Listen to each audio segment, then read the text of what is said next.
கர்த்தருடைய நாமம் பரிசுத்தப்படுவதாக. இந்த நாளில் கூட சங்கீதம் 70வது அதிகாரம் சில குறிப்பிட்ட வசனங்களை நாம் அறிக்கை செய்து ஜெபிக்க போகிறோம். 1வது வசனம், 4வது வசனம், 5வது வசனம் நாம் அறிக்கை செய்வோமா? தேவனே என்னை விடுவியும், கர்த்தாவே எனக்கு சகாயம் செய்ய தீவிரியும். உம்மை தேடுகிற யாவரும் உம்மில் மகிழ்ந்து சந்தோஷப்படுவார்களாக. உமது ரட்சிப்பில் பிரியப்படுகிறவர்கள் தேவனுக்கு மகிமை உண்டாவதாக என்று எப்பொழுதும் சொல்வார்களாக. நானோ சிறுமையும் எளிமையுமானவன். தேவனே என்னிடத்தில் தீவிரமாய் வாரும். நீரே என் துணையும் என்னை விடுவிக்கிறவருமானவர். கர்த்தாவே தாமதியாதேயும். நான் ஜெபிப்போமா? ஏசப்பா, உமக்கு ஸ்தோத்திரம் ஆண்டவரே. நன்றி செலுத்துகிறோம். இந்த நல்ல நாளிற்காக நன்றி. இந்த நல்ல வேலைக்காக உமக்கு ஸ்தோத்திரம். இந்த ஆசீர்வதிக்கப்பட்ட அருமையான இந்த வருடத்திற்காக, இந்த மாதத்திற்காக உமக்கு கொடான கொடி ஸ்தோத்திரம் ஏசப்பா. நன்றி செலுத்துகிறோம். தேவனே எங்களை விடுவியும் ஆண்டவரே.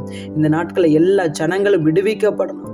எல்லா ஜனங்களும் ஆண்டவர் இந்த நாட்களை விடுதலையாக்கப்படணும். மெய்யான ஒரு விடுதலை, ரட்சிப்பின் சந்தோஷத்தை இந்த நாட்களில் எல்லா ஜனங்களும் பெற்றுக்கொள்ளணும். அப்பா, உமக்கு ஸ்தோத்திரம் ஆண்டவரே. ஏசப்பா, நீங்க அவர்களுக்கு சகாயம் செய்கிற தேவனாய் இருப்பதற்காக உமக்கு கொடான கொடி ஸ்தோத்திரம் ஏசப்பா. உம்மை தேடுகிற யாவரும் உம்மில் மகிழ்ந்து சந்தோஷப்படணும் ஆண்டவரே. உம்மை தேடுகிற பிள்ளைகள் வாழ்க்கையில மகிழ்ச்சி உண்டாயிருக்கணும். உம்மை தேடுகிற பிள்ளைகள் வாழ்க்கையில சமாதானம் உண்டாயிருக்கணும். உம்மை தேடுகிற பிள்ளைகள் வாழ்க்கையில சந்தோஷம் உண்டாயிருக்கணும் ஆண்டவரே. உம்மை தேடுகிற பிள்ளைகள் வாழ்க்கையில ஒரு நன்மையும் குறைபடக்கூடாது ஏசப்பா. உமக்கு ஸ்தோத்திரம் ஏசப்பா. அவர்கள் உம்மை நோக்கி பார்த்து பிரகாசம் அடைந்தார்கள். அந்த முகங்கள் வெட்கப்பட்டு போகக்கூடாது ஏசப்பா. உமக்கு ஸ்தோத்திரம் ஏசப்பா. ஆண்டவரே, எப்பொழுதும் உம்மை தேடுகிற பிள்ளைகள் உமக்கு மகிமை உண்டாவதாக என்று சொல்லி உம்முடைய நாமத்தை மகிமைப்படுத்துகிறவர்களாய் காணப்படணும் ஆண்டவரே.